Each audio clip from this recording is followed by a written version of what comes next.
Guillaume, toi, tu viens de l'équipe de recherche Hermès, qui veut dire équipe de recherche sur les mutations de l'Europe et de ses sociétés. Tout à fait. Je te laisse nous donner le sujet de ta thèse. Alors, l'œuvre législative et réformatrice du sénateur René Béranger dans les domaines pénal et pénitentiaire. Ça vaut une petite explication de 3 minutes. Je crois bien. Ton directeur de thèse est Marc Ortolani, c'est ça? Tout à fait. Ok. Eh bien, Guillaume, on est prêt à t'entendre. Tu nous dis si de ton côté c'est ok.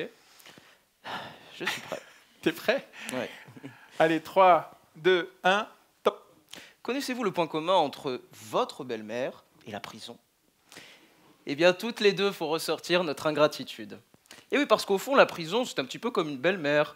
On ne l'aime pas, on adore la critiquer et surtout, on la veut la plus loin possible de chez soi.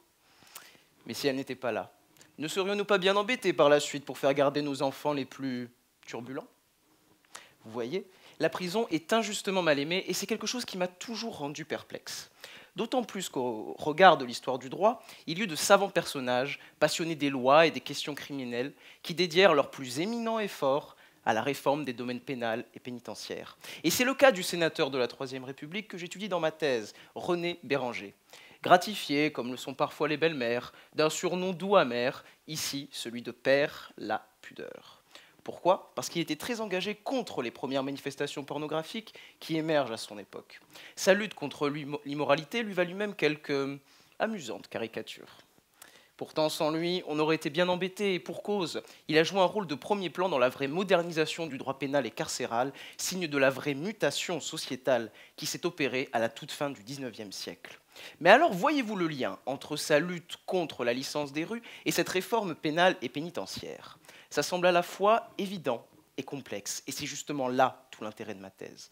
Car une fois plongé dans le contexte, on comprend que le combat de René Béranger pour la moralisation de la société et la modernisation des mécaniques carcérales s'inscrit dans le cadre d'une plus grande entreprise, la lutte contre la récidive.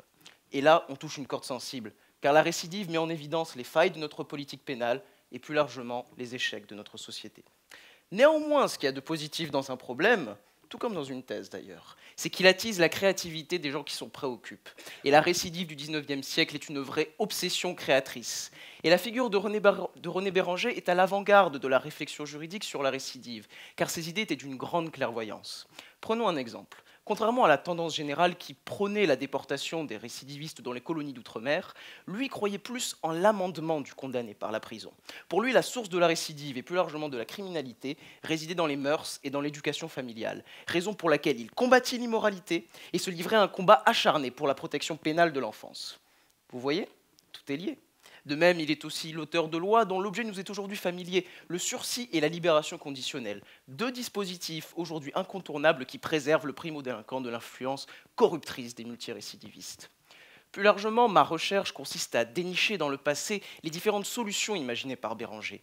Et peut-être qu'un jour, à l'issue de mes travaux, les siens pourraient peut-être servir à enfin faire de la prison cet hôpital de l'âme dont il a tant rêvé. Un lieu où le criminel, par le travail et les études, pourrait intimement comprendre la nature de son acte et ainsi véritablement expier sa faute. Je vous remercie.